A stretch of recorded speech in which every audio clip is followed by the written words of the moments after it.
V-Guard presents कौन जीत रहा है, को पावर्ड बाय सेंसोडाइन एंड विमल। बोलो जुबा केसरी। महेंद्र जी, आज एक और ये प्रधानमंत्री ने डेट बताई। इधर इंडिया गठबंधन के एक और सहयोगी ने अखिलेश यादव की मौजूदगी में एक और बड़ा दावा किया। मैं अखिलेश यादव की बाइट आपको सुनाता हूं, तब फिर सवाल पूछता हूं। जरा वो पीसीआर, वो अखिलेश यादव की बाइट चला दी है जिसमें वो अरविंद केजरीवाल के साथ बैठे हैं और केजरीवाल कह रहे हैं योगी जाने वाले हैं और मोदी जी आएंगे नहीं।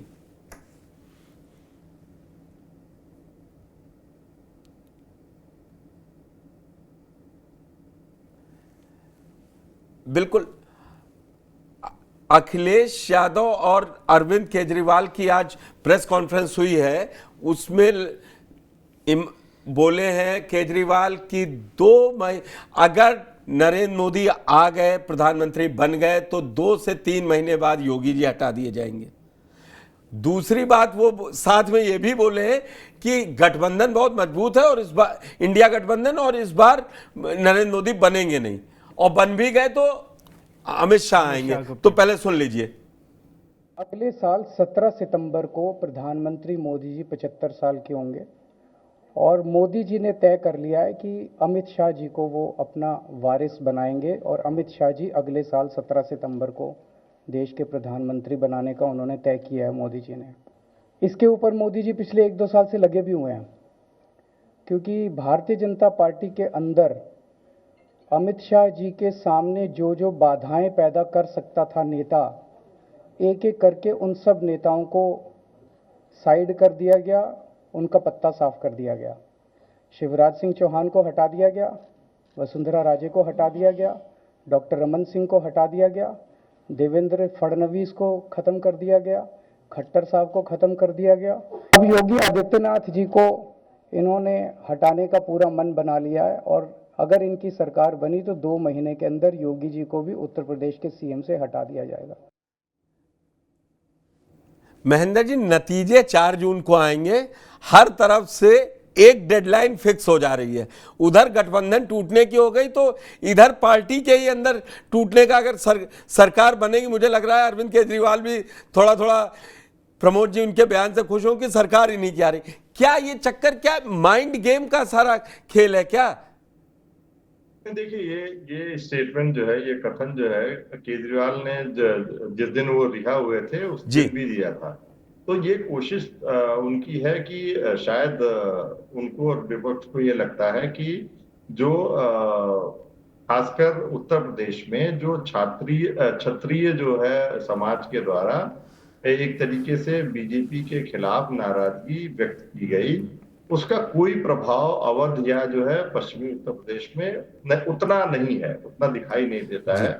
जिस तरीके से वहां खुल के जो है खाप पंचायतें हुई और इस तरीके से बातचीत की गई, तो ये एक कोशिश है, एक राजनीतिक रणनीति है केजरीवाल की कि किसी भी तरीके से उकसाया जाए क्षत्रिय समाज को, जो कहीं न कहीं उत्तर प्रदेश के मुख्यमंत्री से अपने आप को जोड़ के देखता है। तो ये साफ है। लेकिन अगर इसमें जैसे बारीकी में जाए तो हाँ, शायद केजरीवाल भी ये मान रहे हैं कि एनडीए की सरकार आ रही है। अगर एनडीए की सरकार आएगी तभी नरेंद्र मोदी आएंगे, तभी जो है सक्सेशन की बात होगी और तभी जो है योगी आदित्यनाथ जी को हटाने की बात होगी। तो ये इस तरीके से तमाम जो बयान दिए जाते हैं, तो ये एक राजनीतिक बयान है। मुझे लगता है इसका इस अवध या पूर्वांचल में इसका बहुत प्रभाव नहीं पड़ने वाला है, क्योंकि इस तरीके की कोई बात यहाँ पे नहीं हुई है। शायद टिकट बंटवारे को लेके जो पश्चिमी में नाराजगी थी, निश्चित रूप से वो नाराजगी थी और शायद उसका नुकसान भी कुछ हद तक भारतीय जनता पार्टी को हो सकता है कि उठाना पड़े, वो तो नतीजे बताएंगे। लेकिन यहाँ पे बहुत फूंक फूंक के कदम रखा है भारतीय जनता पार्टी ने, और यहाँ पे जो उम्मीदवारों के चयन में अगर आप देखें तो न बदलाव किए गए हैं और बहुत ही जो है बेहतर तरीके से मैं ये कहूँ कि उम्मीदवारों का चयन किया गया है और अच्छी लड़ाई हो रही है। यहाँ अगर जमीन पे आप देखें तो अच्छी लड़ाई हो रही है, जहाँ एक तरफ भारतीय जनता पार्टी अपने पुराने, जैसे मैंने चर्चा किया, एजेंडे पे जो है चुनाव लड़ रही, वहीं आशा कर रही है जो इंडिया गठबंधन है कि किस प्रकार से यहाँ पे जो 2014 के पहले जातीय राजनीति होती थी उसको फिर से उबारने की कोशिश किया जा रहा है कि अगर उबर गई तो निश्चित रूप से इनको फायदा हो सकता है। और खासकर जैसा आपने चर्चा की, अम्बेडकर नगर हो गया, आजमगढ़ हो गया, जो है गाजीपुर हो गया। जौनपुर, ये जो क्षेत्र हैं जहाँ पे अगर आप बात करें तो दलित और ओबीसी बड़ी संख्या में है, यादवों को छोड़ दें तभी भी। और जो एक 2014 के बाद 2014 में भी और उसके बाद भी एक भारतीय जनता पार्टी के बहुत ही समर्पित एक मतदाता के रूप में ये जातियां जुड़ी भारतीय जनता पार्टी से। कोशिश है उनको छिटकाने की कि किस तरीके से उनके अपने तरफ लाया जाए। ठीक है। लेकिन एक बात मैं कहूंगा कि जो इंडिया गठबंधन की रणनीति है कि स्थानीय स्तर पे इस चुनाव को लड़ा जाए, जो मुझे लगता है जिस तरीके से कांग्रेस हो चाहे समाजवादी पार्टी हो, अभी तक अगर हम देखें तो पश्चिम में देखें तो जो कई बार जो कैंडिडेट्स को लास्ट मोमेंट में बदला गया, उसके अलावा अभी भी समाजवादी पार्टी ने कोई बड़ी गलती नहीं की है जो चुनाव में, और वो ऐसी गलती नहीं की जिसको लपक ले भारतीय जनता पार्टी और उसको चुनाव में मुद्दा बनाए।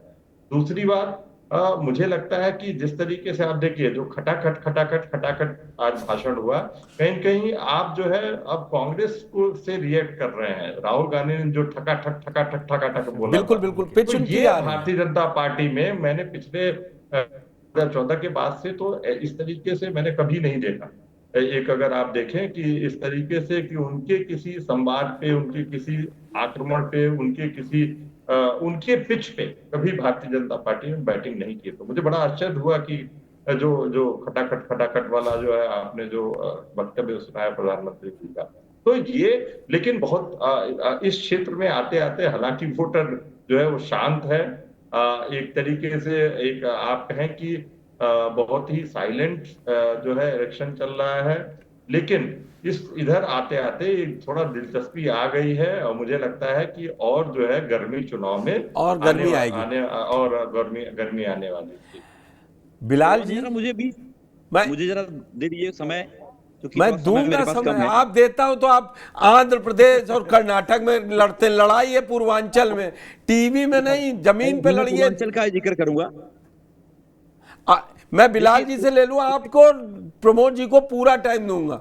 मैं इन लोगों से कह दूंगा कि पार्टी के लिए दे दें, छोड़ दें तो अपना अपना। तो बिलाल जी, बीएसपी का रोल, चाहे आप श्रावस्ती देखिए या मछली शहर देखिए या जौनपुर देखिए, गाजीपुर देखिए, लालगंज देखिए, मतलब आप सीटें इधर जाएंगे ना तो बीएसपी बहुत बड़ा फैक्टर है।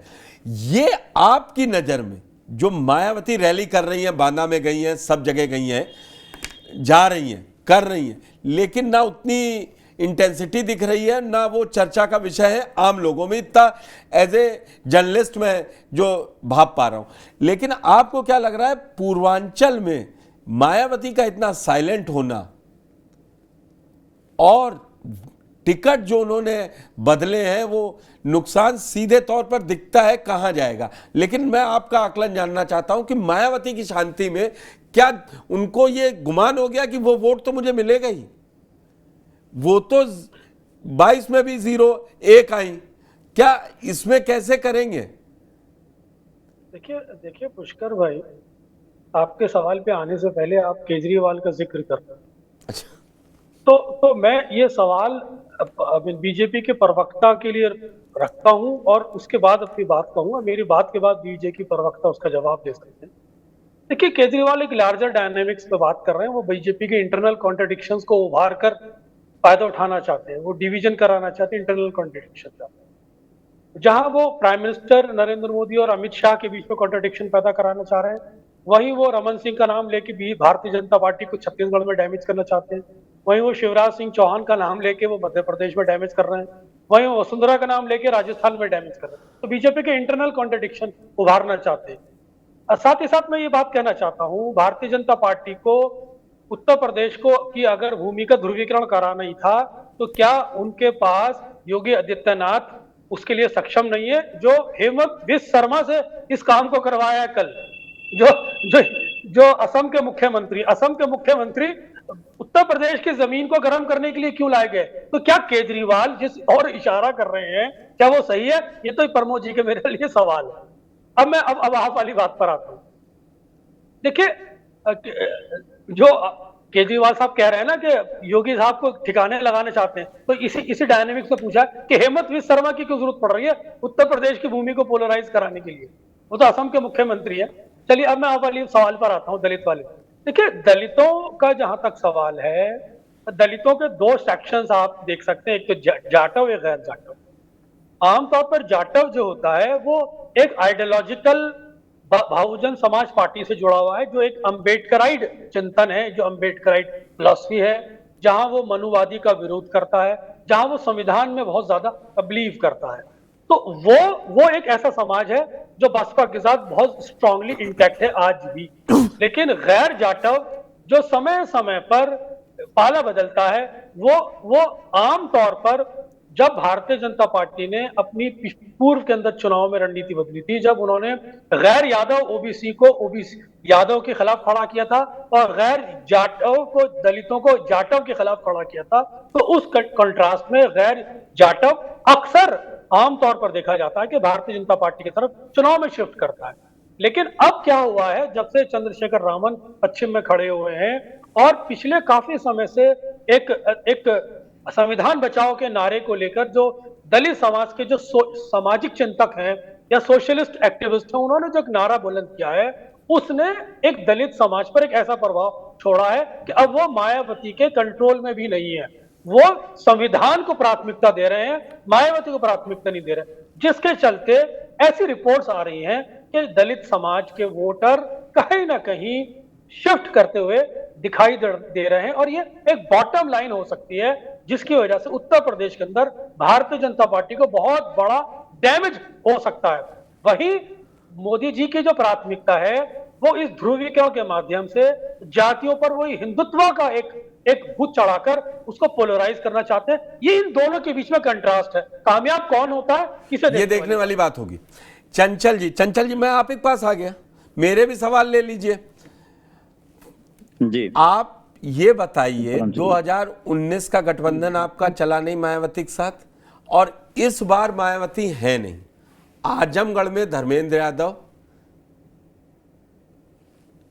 बाकी जौनपुर भी लड़ रहे हैं, आप बाबू सिंह कुशवाहा, सारी सीटों पर लड़ रहे हैं, लेकिन बसपा अलग लड़ रही है। कहीं 14 तो रिपीट नहीं हो जाएगा कि देखिए, एक आजमगढ़ मुलायम सिंह लड़ रहे थे इसलिए जीत लिए, कोई सीट नहीं मिली थी। लोग आगे का अंडर करंट जो जातिगत समीकरण है, अगर अलग अलग लड़े, मैं ये नहीं कह रहा मायावती जा रही वो जीतने, लेकिन हमको इसको भी नहीं भूलना पड़ेगा। बीजेपी 2004 और 9 वाली कंडीशन में पहुंच जाएगी इस बार। मैं आपको बता रहा हूं, सवाल भी नहीं दिया उन्होंने कि जो बीजेपी का जो हिडन एजेंडा था, जो हिडन एजेंडा है बीजेपी का, संविधान हटाओ, ये आम जनमानस में एकदम चर्चा का विषय बन गया। और पता है, आज घर घर में आप बिलीव करो, हमारे दो वरिष्ठ पत्रकार लोग बैठे हैं, साजिद भाई बैठे हैं, वरिष्ठ लोग हैं। मैं इतनी बात कर दूं, हम लोग हरिजन बस्ती में जा रहे हैं, जाटो समाज में जा रहे हैं, पिछड़ा दलित सबके पास जा रहे हैं। हर व्यक्ति के मन में ये भावना है कि अगर ये दोबारा आ गए तो संविधान खत्म कर देंगे। और वैसे भी अगर आपने देखा होगा जिस तरीके से संवैधानिक संस्थाओं का लगातार दुरुपयोग हुआ है, अभी आपने जो कल ही वाराणसी में, अमूमन हमारे यहाँ जो है हिंदू समाज में, अगर जहां पे गंगा माँ, हम लोग जहां दर्शन करने जाते हैं, गंगा माँ का दर्शन करने नहाने जाते हैं, तो ये माना जाता है घाट पे खड़ा होकर आदमी को झूठ नहीं बोलता है। लेकिन प्रधानमंत्री जी ने तो परसों एक इंटरव्यू दिया एक पत्रकार को, उन्होंने कहा हमने पूरे जीवन भर में कभी भी तुष्टीकरण की राजनीति नहीं की, अगर कहीं भी अगर हमने हिंदू मुसलमान किया हो तो मैं राजनीति छोड़, मतलब ना जाने क्या क्या बोल देते हैं। तो अब आम जनमानस उनकी बातों को गंभीरता से नहीं लेता है।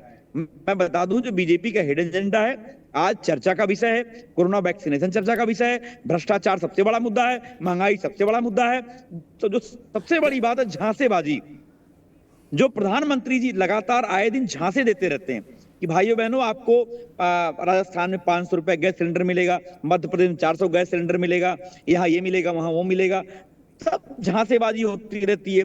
हमारे बीजेपी के मैं समझ गया, आप पाएंगे आपका वो इन लोगों ने वादे कर दिए हैं। अब लोग सवाल पूछ रहे हैं कि भैया ये बता दो कि जो जो आप कहते हो कुछ होता है क्या। 2014 का इलेक्शन आप लड़े, 15 लाख खाते में आएंगे, उसका कुछ नहीं हुआ। 2019 वाले में आपने पुलवामा को लेकर आपने किस तरीके से पूरा देश में माहौल क्रिएट ये किया, यहाँ और टीवी प्रधानमंत्री जी ने डिबेट कहा में कि समझा मैंने लीजिए पुलवामा चंचल के जी, नाम पे फिर मैं कोई वोट यही नहीं मांगा। कहूंगा। डिबेट में मांगा इन्होंने। और मैं बता दूं, जो आप आजमगढ़ का जिक्र कर रहे थे, मैं उस पर आ जाता हूं। आजमगढ़, लालगंज, घोसी, गाजीपुर, जौनपुर, मछलीशहर, अंबेडकर नगर, बस्ती, संत कबीर नगर, चंदौली, बलिया, देवरिया, इसके आगे आप देखोगे सलेमपुर, ये सारी की सारी सीटें पूर्वांचल की। वाराणसी में केवल हम लड़ाई लड़ रहे हैं, बाकी सारी की सारी सीटें क्लियर है, जान लीजिए। अब जो अंडर करंट पीडीए का, दलित का है, वो मोदी जी को हटाने का नाम पूरा प्रयास कर रहा है। अब मोदी जाएंगे 4 तारीख को, मैं बता दूं उनके सारे जो मित्र पहले विदेश पहुंच चुके हैं, प्रधानमंत्री जी वहीं जाने वाले हैं। ठीक है। वी-गार्ड प्रेजेंट्स कौन जीत रहा है, को पावर्ड बाय सेंसोडाइन एंड विमल। बोलो जुबां केसरी।